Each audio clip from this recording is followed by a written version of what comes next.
Hello guys, it's Joshua Hawes. As you can tell by the title, I'm going to be finally doing my review for episode 4 of What If. In my opinion, this is the strongest episode of What If so far. So far, these episodes get better and better. If anything, they get more darker as well. Like, this was a really dark episode. It was, the title of the episode is What If Doctor Strange lost his hands instead of his... No, what if Doctor Strange lost his heart instead of his hands? At first I was wondering what did it mean. Literally no, it meant that the love of his life, Christine, died in the car accident and his hands were uninjured, and he used the knowledge that desire to fix everything and bring it back to become Doctor Strange, do the events as they did. I'm not 100% sure whether this is probably set before Infinity War, if I'm to guess. Just because, you know, timing and stuff. So that's kind of what the purpose of the show is about. This episode I think is the strongest because it is the most darkest episode.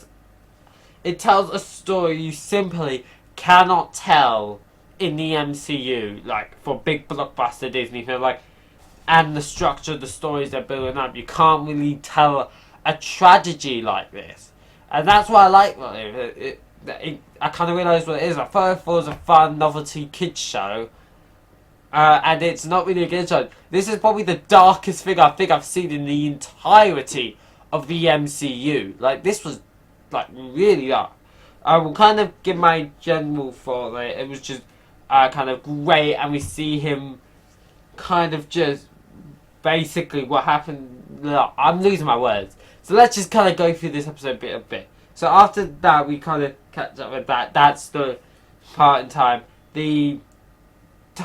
Then he decides I'm gonna go back in time and stop Christine from dying, but no matter what he does, he can't stop her from dying. Time after time, she just doesn't die, and nothing he can do can stop it. Then the Ancient One comes and tells her that's because this is an absolute point in time. This cannot be changed. And if people are wondering why then is it not in our timeline, not what happened, very simple answer there. I think in each multiverse there's different absolute points in time. So in our universe, the absolute point in time is Doctor Strange losing his hands, or like losing proper control in his hands. No matter what he could do, if he tried to go back in time, he could not stop that. Like, he just could not.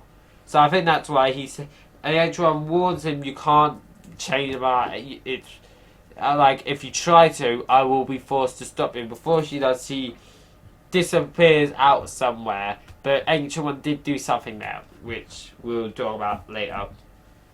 So he goes into this like wet place. He turns out while he's just reading through the books and discovering the way to bring her back, which is true, because if he, as it established in the Ancient One, if you bring her back, then you never stop doing Mama in this world's doomed. But he kind of didn't care. He was just too consumed by his grief.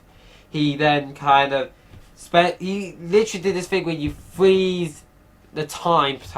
He throws himself in time at a specific point for centuries. So he was doing this for centuries. He was consuming the powerful animals. I can really tell where this was going. This was getting evil. Then the person who was keeping an eye on him, because he was there, because he was trapped in centuries, he was there and he was about to die. And Doctor Strange was like, I can bring you back. He's like, no, you're not. And he also mentions that he's not the only Doctor Strange.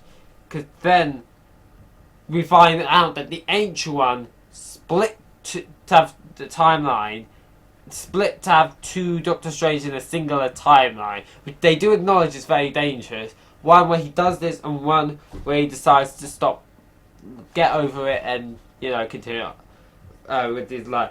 And so that Doctor Strange gets up in the morning, and he sees the entire world kind of dissolve in a way, like this black thing, like they kind of show kind of that. And then the Ancient One, in a different form, comes and tells it, yeah, I split you in time, you need to go and stop yourself from doing this, and you gotta, yeah, stop him. Yeah. So that's what he does. He goes back in to get magic to get a spell that armors him. But then Doctor Strange uses magic to take him to him, We'll have a bit of like a fight. They have a conversation. He wants him to be about. Doctor Strange's like, no, you can't change the past. This is dangerous. This is gonna affect the entire world. He's not listening. He's been warned multiple times. He's just not listening because he's too consumed by his grief and his desire to fix everything. Even the good Doctor Strange mentioned that you're consumed by your desire to fix everything. And they present him as that evil Doctor Strange, not necessarily evil, just misguided, but because he is deep down still a good person.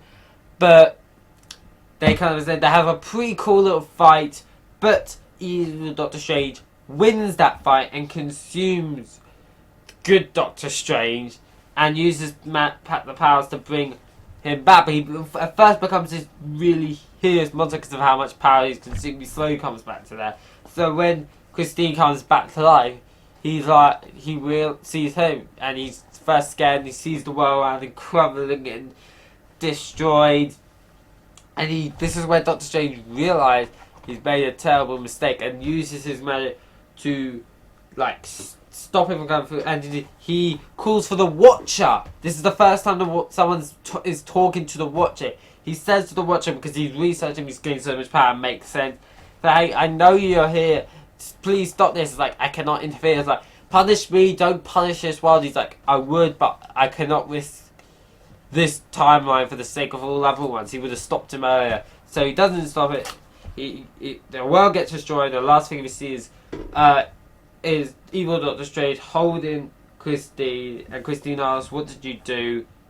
And she goes away as well. The kind of world is destroyed, and that is where this episode ends. This is a tragedy. This was a great episode.